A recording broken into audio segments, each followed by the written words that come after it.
ish boshladik yana. Splitdamiz.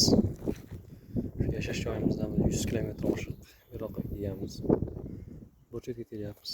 Bugun bordyurlar qo'ydik. Bordyurlar yotqizilgan holatda qo'ydik. Чтобы mashina chiqishi uchun. Bu taraf pes, bu taraf baland. Shu bilan teng bo'lib ketadi bu taraf.